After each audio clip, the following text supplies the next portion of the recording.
Fala meus amigos, estamos começando aqui mais um vídeo do canal e hoje a gente vai falar sobre a questão de Israel na Palestina, mas a partir de um detalhe específico e que me parece muito importante para entender muita coisa que está acontecendo ali e outras coisas que têm acontecido no mundo recente aí, tá? Que é a questão do tal racismo reverso, certo? Então o título do vídeo de hoje é esse: Israel está provando na Palestina que o racismo reverso existe sim e pode ser muito violento, tá? E eu digo isso por experiência própria aqui, posso também dar até depoimento pessoal nesse sentido aí, tá? E eu vou falar um pouquinho sobre isso então, sobre esse tema do racismo reverso, um pouquinho da questão de Israel, mas assim, mais conectado com a questão da história e com dois links que eu vou deixar para vocês aí.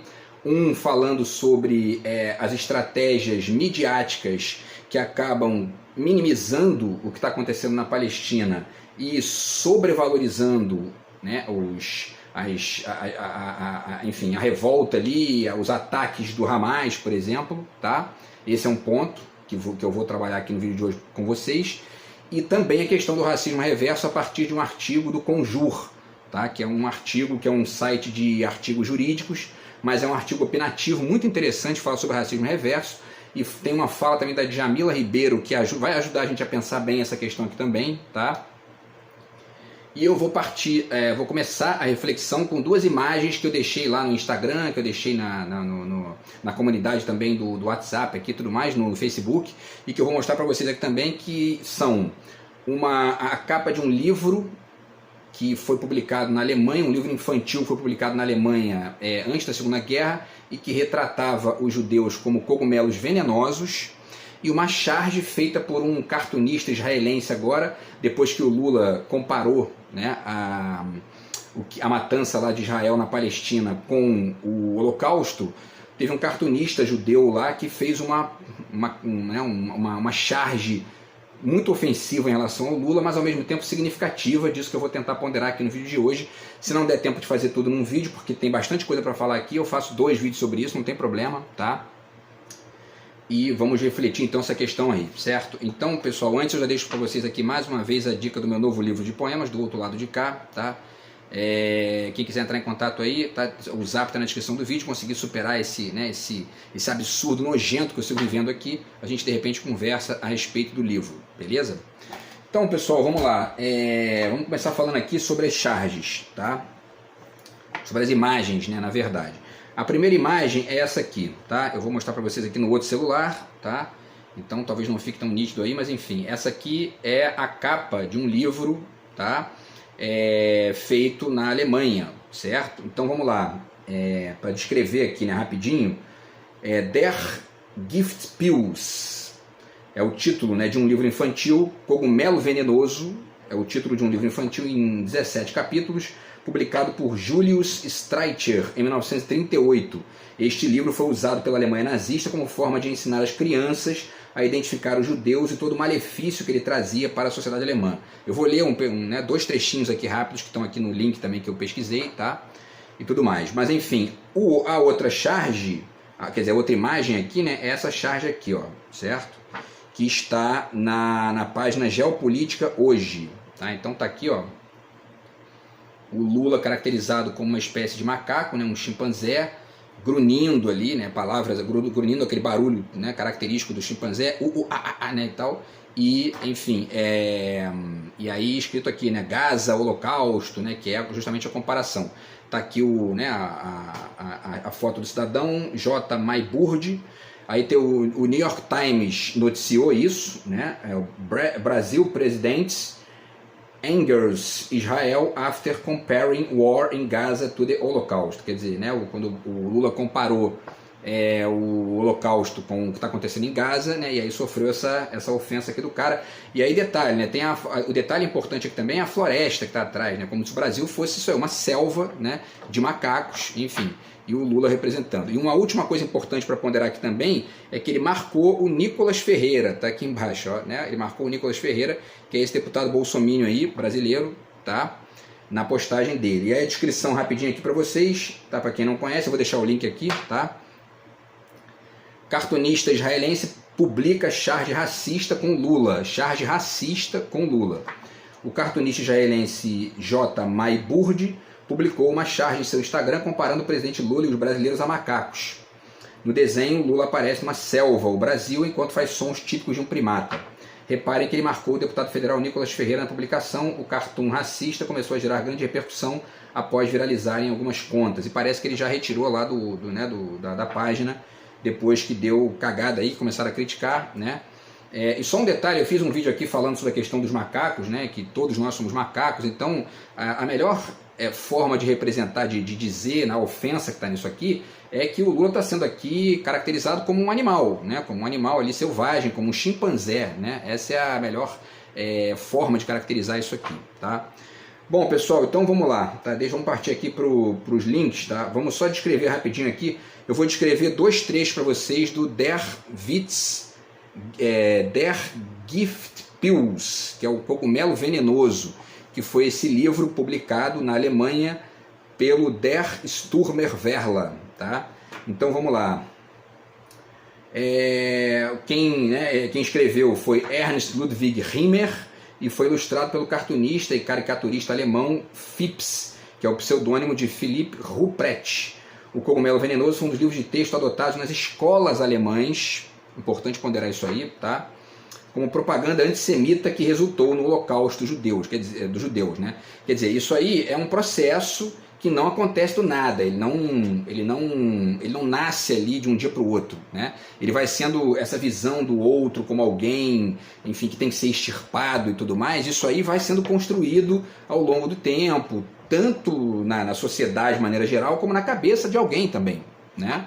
Porque isso muitas vezes comparece na vida das pessoas, a gente vai ver isso aqui também, tá? Tem gente que não precisa nem de influência do discurso social para ser assim não, tá?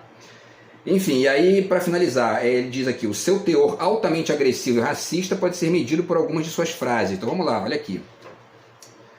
Abre aspas, né? Do mesmo modo que cogumelos venenosos levam a uma terrível calamidade, o judeu é a causa da miséria, sofrimento, falta de saúde e morte. Esse é um trecho do livrinho lá, tá? Segundo trecho, eles se disfarçam, tentam ser amigáveis, afirmando 1000 vezes suas boas intenções para conosco, mas não se deve acreditar neles. Judeus eles são e judeus eles serão. Para nosso povo eles são venenosos, certo? Outro trecho aqui, vamos lá, né? Não se deve negociar nada com o judeu. O judeu sempre nos trapaceará e tomará todas as nossas posses. Todo camponês deve se lembrar disso. Fecha aspas. E a última aqui que eu queria trocar com vocês é a seguinte aqui, ó. Essa aqui, especialmente essa aqui, é uma que tem que ser pesquisada, porque talvez não esteja nem mentindo, né? Vamos ver aqui, ó. Abre aspas. Eu recebia, isso é um depoimento de alguém, né, de uma pessoa que trabalhou para um judeu na Alemanha antes da guerra, tá? E aí o cara diz o seguinte: eu recebia somente pequenos salários e tinha que trabalhar de manhã cedo até tarde da noite sem ter quase nada para comer. Os judeus me tratavam como um cachorro e sempre me insultavam. E aqui é um ponto, né? Por que é um ponto? Porque a gente sabe que existe gente que escraviza pessoas mesmo no tal mercado de trabalho, né? Então vai saber se realmente os judeus não tinham esse comportamento lá na Alemanha antes da guerra, o que não justifica, obviamente, nada do que foi feito, mas enfim, justifica esse comentário. O cara pode estar aqui reclamando de alguém que estava escravizando ele sem dar o salário devido e praticamente ali tratando o cara como um cachorro, sempre xingando e tudo mais. Isso acontece sendo judeu, sendo brasileiro, sendo israelense, sendo de qualquer país.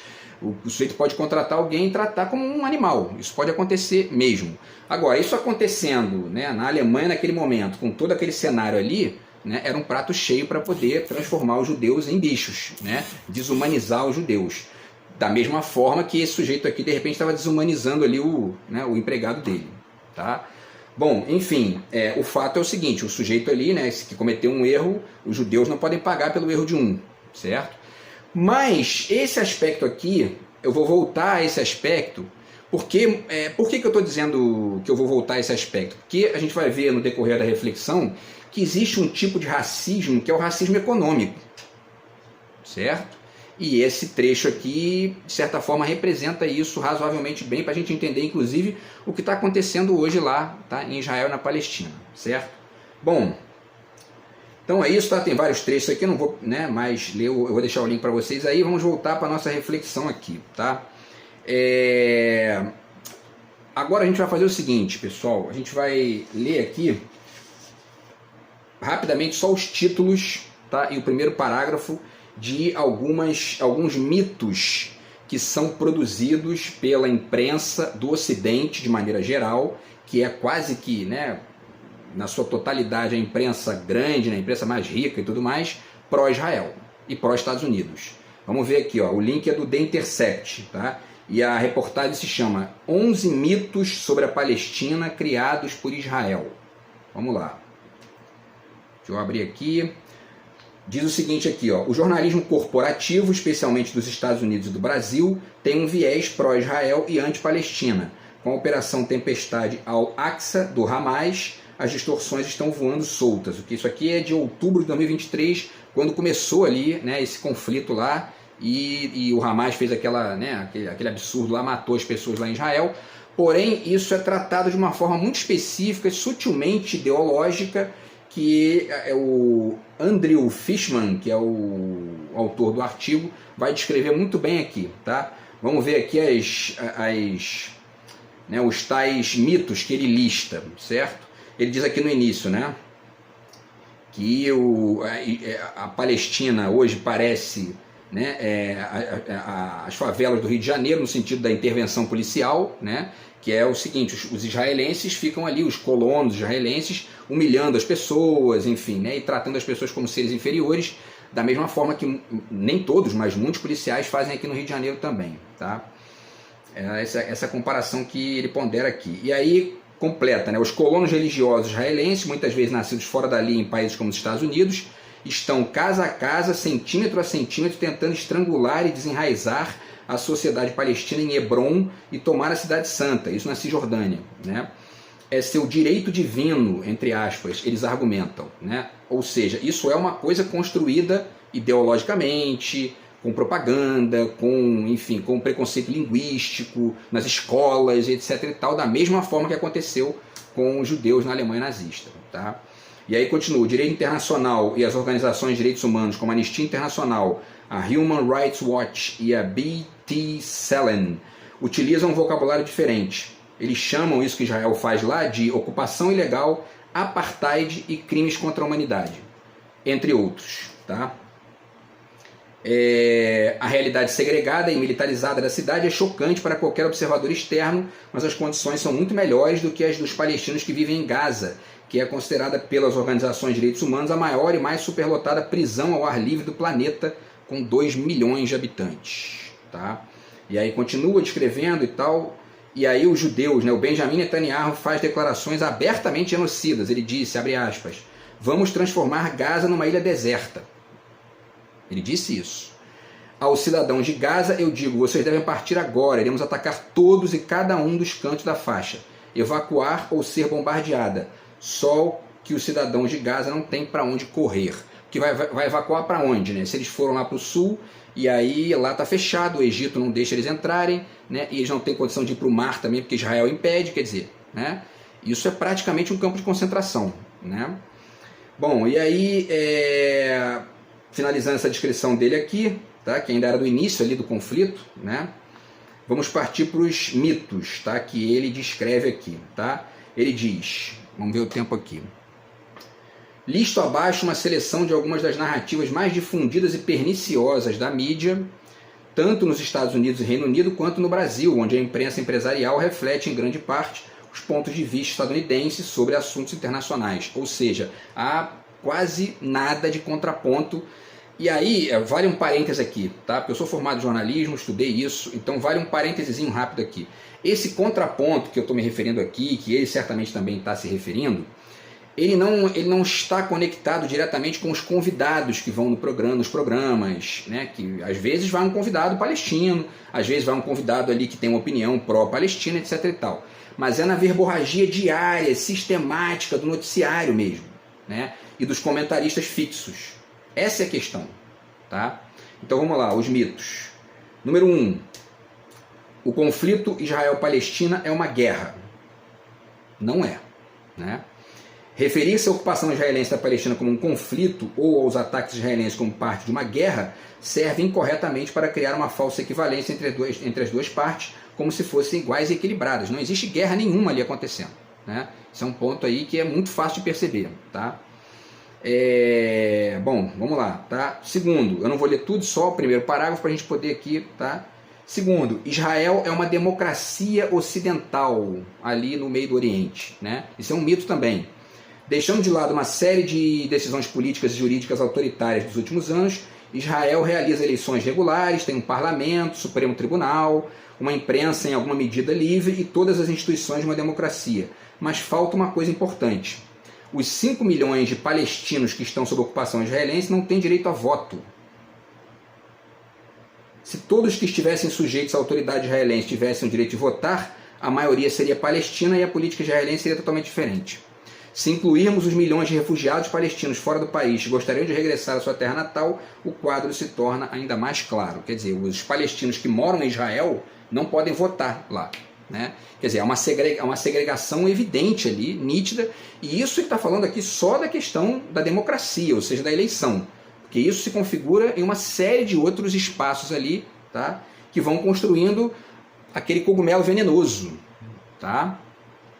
Que acaba desumanizando o palestino e as pessoas ficam aqui dizendo, ó, a questão, né, é um bando de terroristas, um bando de, né, de chimpanzé ali, de bárbaro, tem que matar mesmo, né? Então vamos lá, que mais?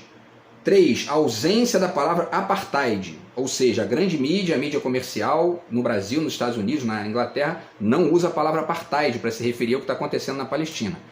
As Nações Unidas, a Anistia Internacional e a Human Rights Watch e muitas outras organizações e acadêmicos proeminentes rotularam Israel como um Estado colonial de apartheid.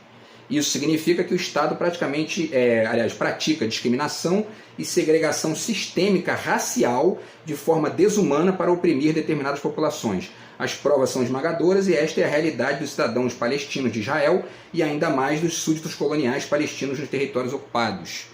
Para além disso, a África do Sul, agora, tem 2, 3 dias aí, declarou que o que acontece na Palestina é pior do que o que acontecia no Apartheid, que é quando surgiu essa palavra aí, né? Apartheid, que significa, né, de apartar, ou seja, de separar, de segregar, né?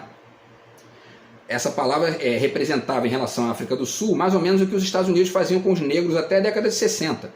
Não pode beber no mesmo bebedouro, não pode sentar no mesmo banco no ônibus, não pode, né, enfim, ficar do lado do branco, etc. e tal. É mais ou menos a mesma coisa, tá? Isso acontecia de maneira mais bizarra ainda na África do Sul e, segundo os próprios africanos do Sul, acontece de maneira ainda mais bizarra na Palestina, com os palestinos em relação a Israel, tá? Vamos lá, pessoal, vamos lá, hein? Para o quarto. Quarto mito. Israel respondeu à agressão palestina. Isso faz parecer que a Palestina é sempre o agressor e que Israel é sempre aquele que reage às agressões, né?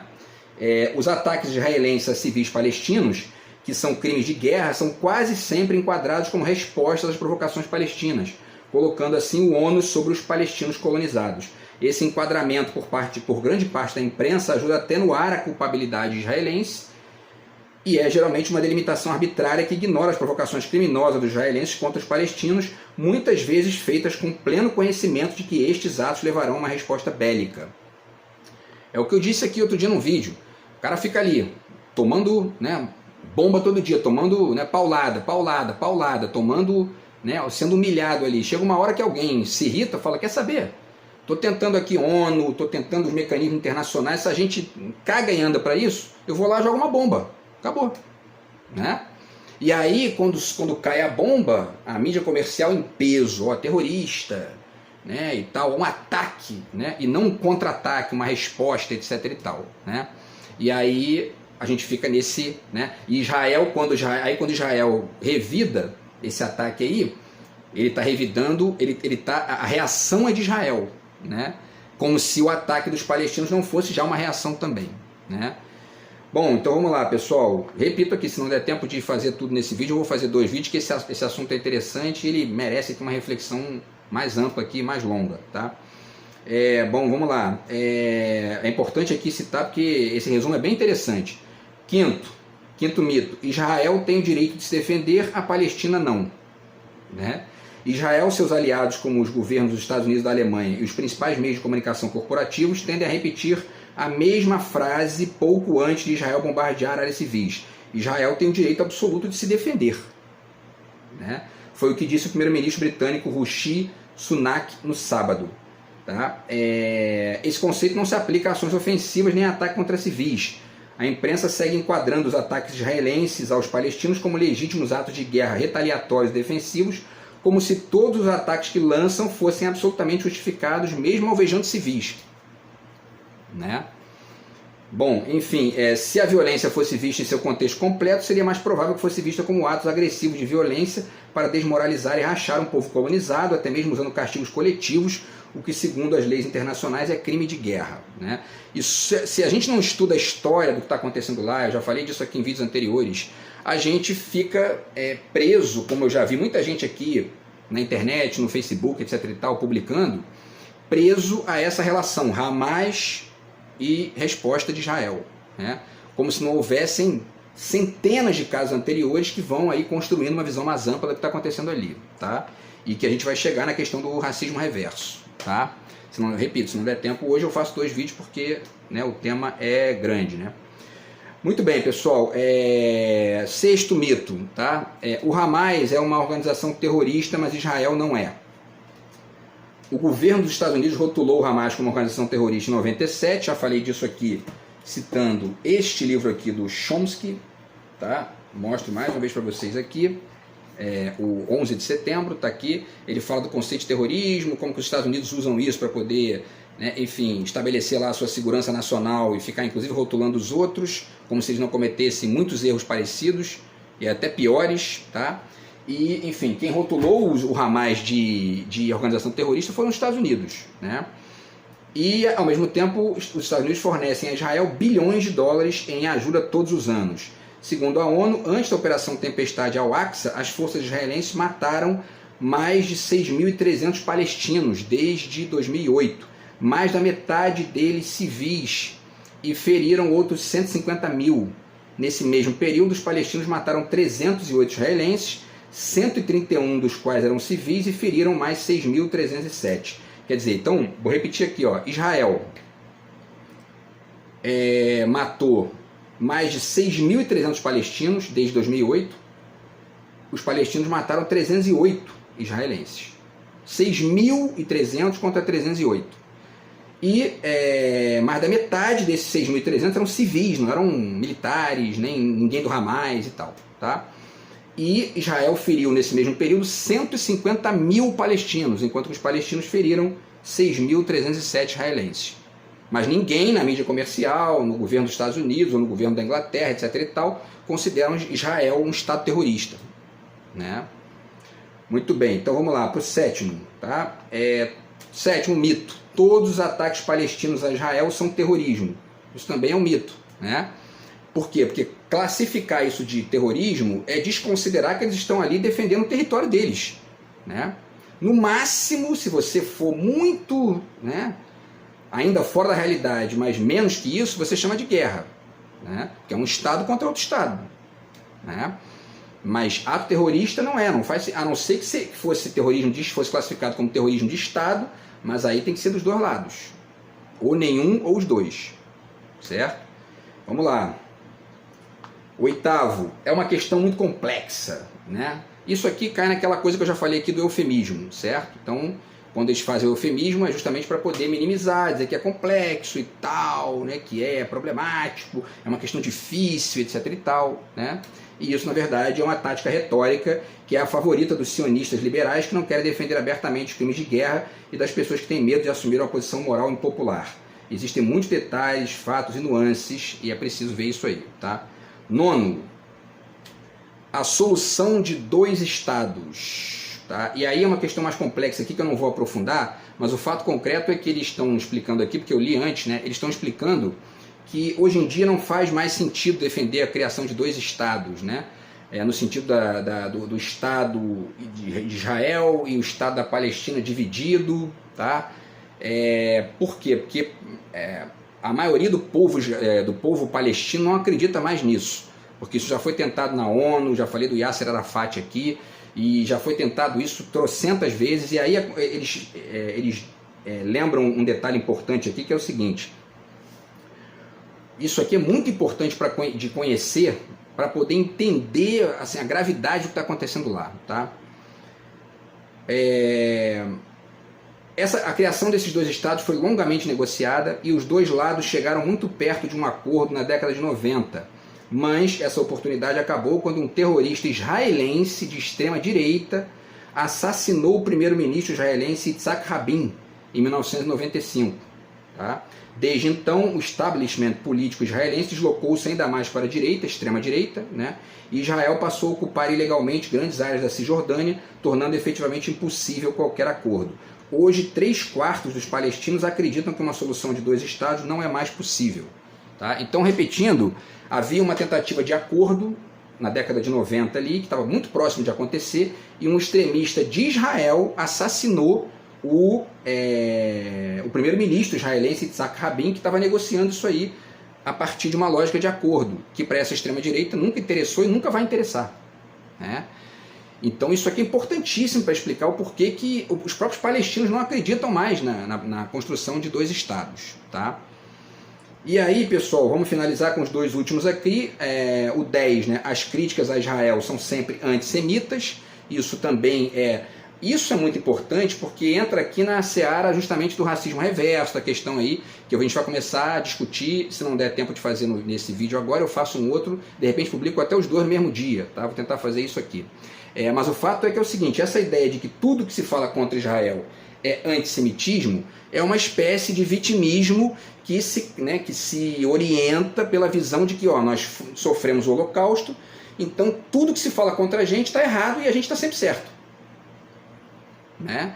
Isso é muito o que norteia a cabeça de quem pratica racismo reverso.